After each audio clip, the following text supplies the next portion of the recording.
Alex Perez says, that was good for the fight, trained a lot. Some things happened, but I don't want to give any excuses. I know there will be a rematch. They're already talking about it, and he hasn't watched the fight yet.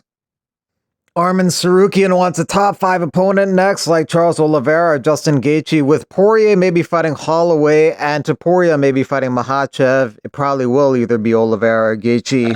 I want to fight with contenders, it's from someone from top 5. It's a Gaethje or Oliveira. Gaethje wants to fight for the title. It makes sense to fight with me because nobody gonna give him title fight. It's not gonna be fair that he's gonna get title fight. So he gotta beat me or Oliveira to get the title fight. So there is a Ilya too, and I think they're gonna give me Oliveira or Gaethje or maybe title fight. So and I'm open for everybody from top 5. I don't want to fight someone like from top 10 because I'm contender number 1 and I gotta fight for the title. With his fight of the night over the weekend, now Justin Gaethje has 14 performance bonuses and 14 fights in the UFC, and he has amassed $950,000 in bonus money.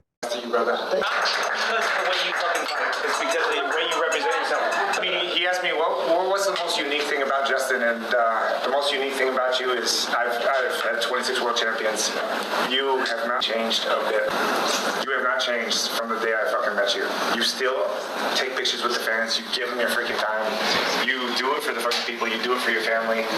Many people go big time in this sport, and that's what keeps your character who you are. You go out there and you give it your all. You give the fans their money worth every time someone pays a ticket to get there. Every time someone buys a pay-per-view, you give them their money. And I am honored to be your coach. I'm so happy I met you. I wouldn't be here without you. We are Beneil Dariush probably back in June. There's some talks about basically fighting again in June, but nothing's been clarified as far as who I'm fighting or if I'm fighting. And Dana said he would make it up to me, so I assumed that meant I was going to get somebody ranked ahead of me, but we'll see. Right now, it doesn't seem that way. Has anybody been offered? They mentioned possible just doing Moicano again. That's one option. And this was before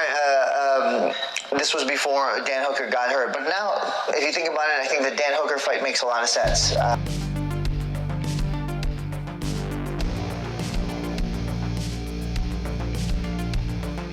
I do happen to like your fighter. He's got the best tattoos I've ever seen. I don't know if I'm a big fan, but that. Conor McGregor. You have Conor's great, right?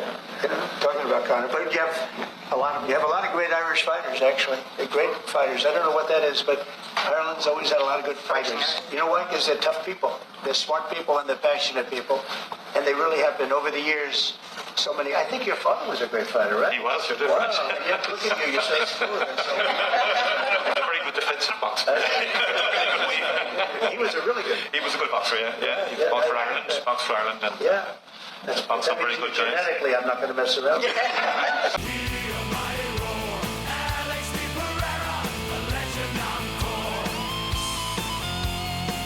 When Conor was mentioned at the concert, the Dublin fans booed. It sounds like you're in love with Conor McGregor.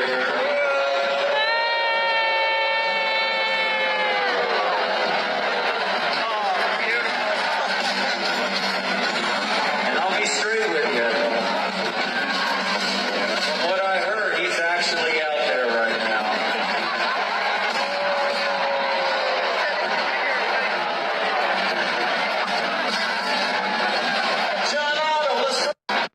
Renato Moicano congratulates Jalen Turner on his career, one of the most dangerous mother effers in the game. Congrats on your career. I wish you all the best and enjoy life. Joshua Van wants to return next month. That would be 5 fights in 9 months. And he could do so because his fight that he just had with Ray Saruya, he didn't take any damage, defended a lot of takedowns, and just lit up Saruya on the feet.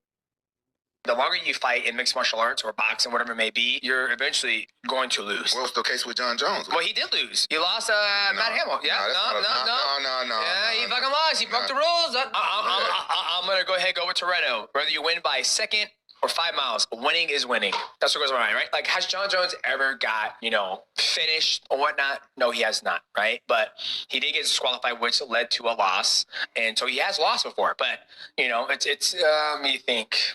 Yeah, I mean, he's got a loss. I just feel it, that I have to do it again one more time to to remind people about the history and what's happened and how bad the Hitler was.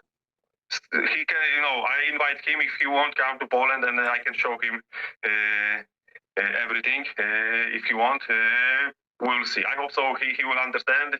He maybe he grab some book and read about this bad times. I hope so. Maybe.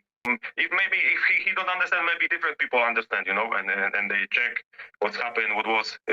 So maybe if he is, not so smart to understand that, maybe different people are.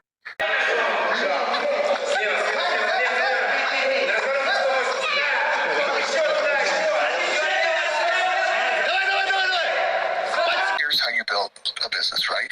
In the combat sport, everybody focuses on all this other goofy shit.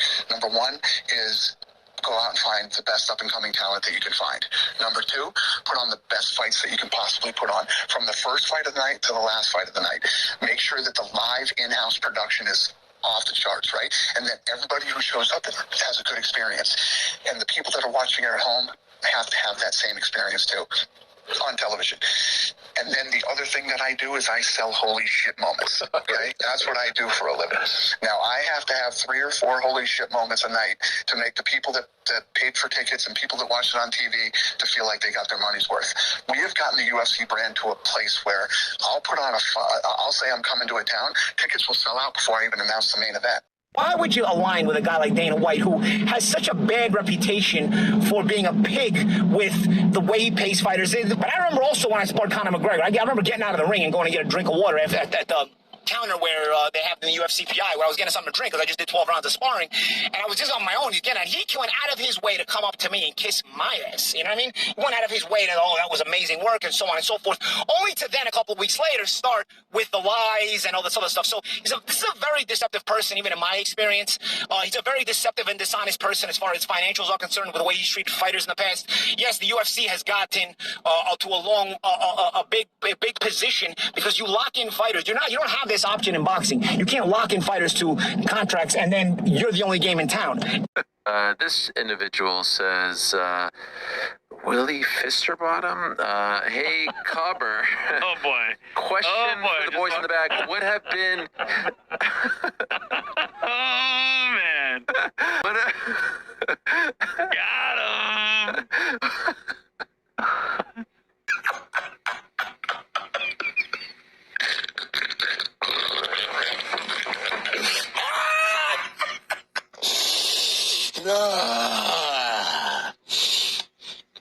What's so funny? Step into the octagon with Frank and Mike.